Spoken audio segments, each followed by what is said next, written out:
Kanalıma hoş geldiniz.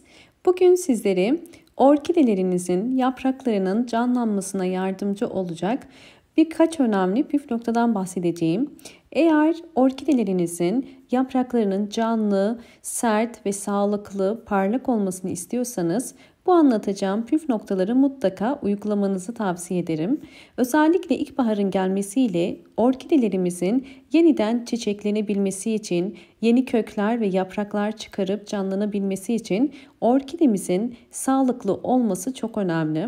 Orkidelerin yapraklarının sağlıklı olması, orkidelerin hızlı bir şekilde çiçek dalı çıkarmasına yardımcı olur. Bu yüzden orkide yaprak bakımının püf noktalarından size bahsedeceğim bugün. Bunun için ihtiyacım olan su, limon ve nem yağı. Nem yağını daha önce bahsetmiştim. Nem yağı tamamıyla natürel bir yağdır. Bunu natürel ürünler satan marketlerden alabilirsiniz. Fiyatı da çok uygun.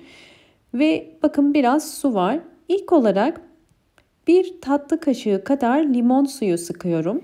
Limon suyu her zaman orkidelerinizin yapraklarını dezenfekte etmek için kullanabileceğiniz iyi bir meyvedir. Antioksidan özelliği sayesinde orkidenizi yaprak hastalıklarından korur. Ve nem yağını da bir tatlı kaşığı kadar koyuyorum. Nem yağı da tamamıyla doğal bir yağdır. Özellikle orkide yapraklarındaki böceklerin ve hastalıkların oluşmasını engeller. Biraz karıştırıyorum. Zaten homojen bir karışım olmaz. Sadece hafif karıştırıyoruz. Elimde uzun süredir yapraklarını silmediğim bir orkidem var. Bakın görüyorsunuz yaprakları tozlu. Orkidenin yapraklarını sık aralıklarla mutlaka kontrol etmeniz gerekiyor. Eğer orkideleriniz gelişmiyorsa, yeni çiçek dalı çıkarmıyorsa mutlaka yapraklarında bir problem olduğunu gösterir. Temiz bir pamuğu hazırlamış olduğum karışımın içerisine batırıp sıkıyorum ve bu pamuk ile orkidemin yapraklarını sileceğim. Orkide yapraklarını bu karışım ile ayda bir kere silebilirsiniz. Bu orkidenizin hastalıklardan ve böceklerden korunması için çok önemli. Bakın içerisindeki nem yağı sayesinde silmeye başladığımız andan itibaren yapraklarda bir parlaklık oluşuyor. Bu yağ hem yaprakların daha parlak, daha canlı olmasına hem de bu yağın biraz ağır bir kokusu var. Ve bu koku sayesinde orkidenizde gelebilecek böceklerin de uzaklaşmasına yardımcı olur. Bakın görüyorsunuz şu anda parlak ve hemen canlı oldu diğer yapraklara göre. Diğer yaprakları da sileceğim. Özellikle yaprakları silerken alt yaprakları kontrol etmeniz çok önemli. Çünkü birçok orkide hastalıkları alt yapraktan başlar.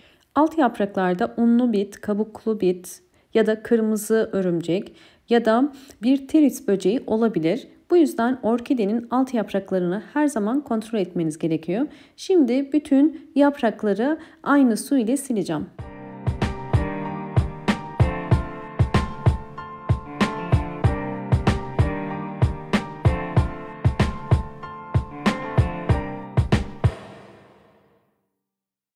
Orkide yapraklarında bu şekilde yırtılmalar varsa bu orkidenizin bulunduğu ortamın nemli olmadığını gösterir. Eğer orkideler nemli ortamlarda bulunmazlarsa yaprakları yırtılmaya ve kurumaya başlar. Orkideler nemi çok seven bitkilerdir. Bu yüzden orkidenin yapraklarını bu tarz karışımlar ile silerseniz orkidenin yapraklarının daha nemli olmasına da yardımcı olacaktır. Ya da bir kase su yanına koyabilirsiniz. Bakın gördüğünüz üzere şu anda bütün yapraklarını sildim ve orkidem yeniden canlandı ve şu anda daha sağlıklı ve daha güzel gözüküyor. Bakın kökleri de zaten orkidemizin sağlıklı olduğunu bize gösteriyor. Bu orkidem daha önce bir hastalık geçirmişti ve bu hastalık durduktan sonra yapmış olduğum karışımlarla hem yaprakları hem de kökleri kurtuldu. Şimdi sizlere ikinci önemli noktayı göstermek istiyorum. Orkidenizin yaprakları birdenbire bu şekilde yumuşuyor. Çiçekleri dökülmeye başlıyorsa ve gelişimi duruyorsa ya da hiçbir şekilde orkidelerin çiçek açmıyorsa mutlaka yaprak altlarını kontrol edin. Bu orkidenizde trips böceği olacağını gösterir. Trips böceği orkidenin gelişimini durduran ve orkide yapraklarında bu şekilde su damlacıkları şekilde olan yapışkan damlacıklar oluşturur. Bakın eliniz ile dokunduğunuz zaman yapışkan bir damlacık vardır. Yani bu normal bir su değildir ve çok bulaşıcıdır. Bütün orkidelerinize bulaşır. Orkideleriniz çiçekli ise bile üzerinde lekeler oluşturur. Bu yüzden sizler eğer böyle bir durum ile karşılaşıyorsanız sizlere kesin çözüm sağlayacak yöntemi gösteriyorum. Bir püskürtme kabının içerisine 200 ml su koyup üzerine de 20 damla nem yağı koyun ve bunu biraz karıştırın.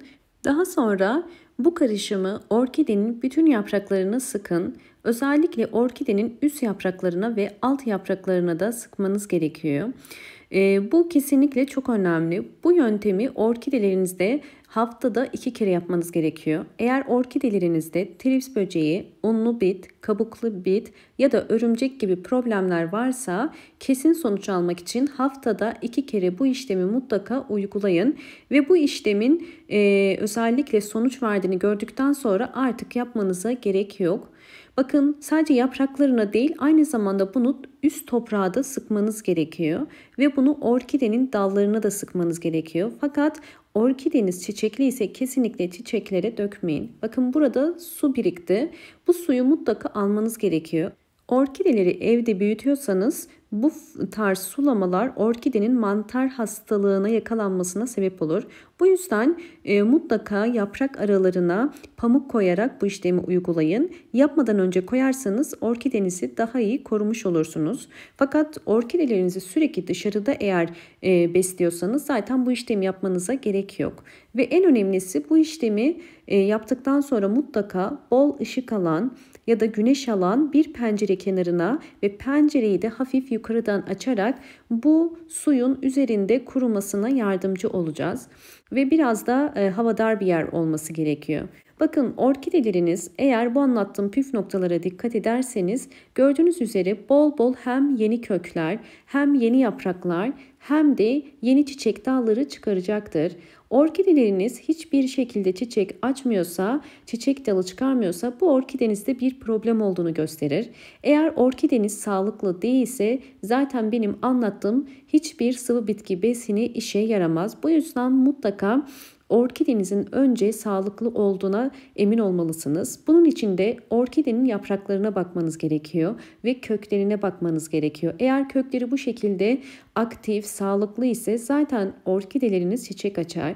Orkidenizin yapraklarında bir hastalık olmadığından emin iseniz orkidenize mutlaka sıvı bitki besinleri verin. Ayda bir kere dönüşümlü olarak muz kabuğu suyu ya da yumurta kabuğu suyu gibi karışımları verebilirsiniz. Ve en önemlisi artık ilkbahar ayında olduğumuz için orkidelerinizi bol bol ışık alması gerekiyor. Çünkü bu mevsim orkideler için çiçeklenme dönemidir.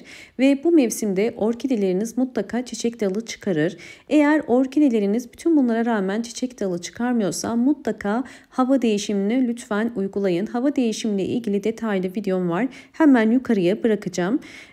Umarım bu anlattığım bütün püf noktalar sizler için faydalı olmuştur. Videomu buraya kadar izlediyseniz ve beğendiyseniz hemen beğen tuşuna basıp kanalıma da abone değilseniz eğer bana destek olmak için abone olabilirsiniz. Bol bol yorumlar yapıp yorumlar kısmında da sorularınız varsa sorabilirsiniz. Hoşça kalın, sağlıkla kalın.